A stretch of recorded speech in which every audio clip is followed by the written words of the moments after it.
This tutorial module will provide an introduction to recording MIDI tracks in Digital Orchestrator Plus. For this lesson, I'll be using a standard multimedia PC with a built-in soundboard. I also have a MIDI keyboard hooked up to my soundboard's MIDI interface.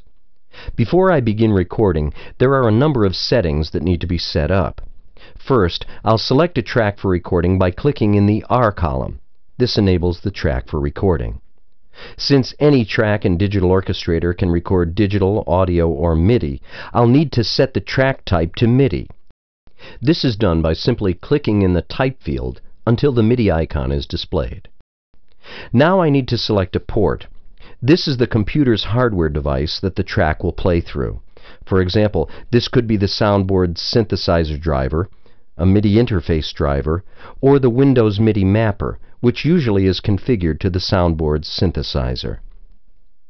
Each port can play on any of 16 possible MIDI channels, so I'll select a channel for this track. Assigning tracks to different channels allows the synthesizer to play different instrument sounds on each track. Now I should be able to hear the synthesizer when I play the keyboard. When you try this, make sure MIDI through is checked in the Options menu. Now it's time to select an instrument sound, also called a patch. Clicking in the Patch column displays arrow buttons for selecting any of the 128 general MIDI sounds. Right-clicking on the Patch column displays the Patch Selection dialog. This display provides a better view of the instrument options.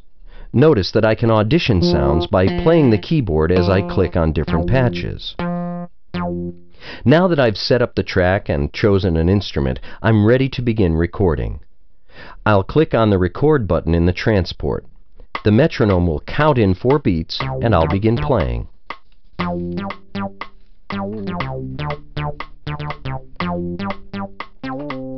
To stop recording, press the Stop button. Now to hear the track, I'll press the Play button. There are a number of things I can do to the track from the track screen after the part has been recorded. For example, to extend the playback, I can loop the track by clicking in the L column. Note that I can change the instrument sound even after the part has been recorded. The track can be easily transposed by clicking in the Transpose column. Of course, the volume can be adjusted as well as the pan position. Lastly, it's a good idea to name your track before you move on. This will help you stay organized as you begin to build up tracks.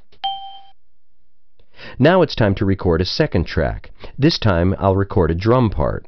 I'll set up a new track to record on by first enabling it, then selecting the track type, the port, and the channel.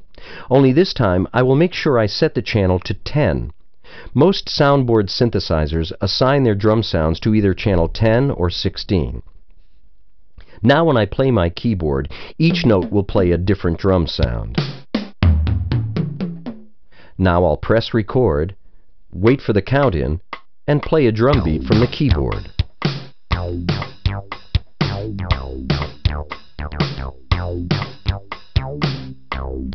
Once again, when I am done, I'll press stop, loop the track, and press play to hear it back.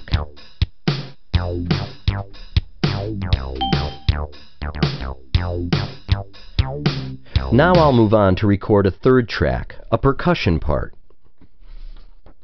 Only this time, I'm not going to play the part. Instead, I'll insert the notes directly onto the screen in the piano roll window. First, I need to set up a new track. However, this time I won't be playing from the keyboard, so I won't select Record Enable. Also, notice that I'll set the track up on channel 10, just as I did on the previous track. Next, I'll press the piano roll quick key to display the piano roll window, and select the track I just set up. Before I begin inserting notes, I'll choose the pencil cursor mode, select a note duration, and a velocity value. The velocity determines how hard or loud the note will play. Lastly, I'll turn on the Snap to Grid feature. This feature creates an invisible grid in the piano roll display and pulls notes onto the nearest grid line as they are inserted. Once again, since my track is set to drum channel 10, each pitch will represent a different drum sound. To help find the sound I want to use, I'll insert one note, then drag the middle of the note up and down the pitch range. Once I have found the sound I like, I'll insert more notes to create my percussion part. There are many ways to edit MIDI notes in the piano roll window. You'll be learning more about these techniques in the MIDI editing tutorial. When working in the piano roll window, I can at any time audition my work by either playing it in the conventional way or using the scrub feature. To use the scrub feature, simply right-click the mouse in the bar number area and drag the play position cursor to the right to hear the notes. This is especially helpful when inserting complex chords and melody lines. Now that my percussion part is complete, I can return to the track window by clicking on its Quick button. Then loop the new track and listen to it along with the other tracks. By the way, pressing the spacebar is another way to start and stop playback of the sequencer. Finally, I'll lay down one more track, only this time I'll show you how you can begin recording from any point in the song.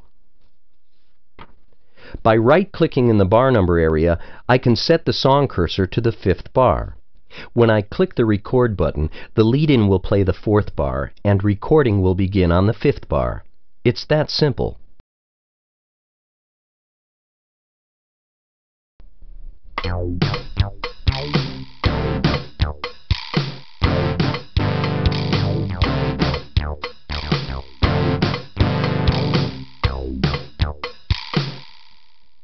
This concludes the MIDI recording demonstration. For more on MIDI recording and editing, please proceed to the MIDI editing tutorial.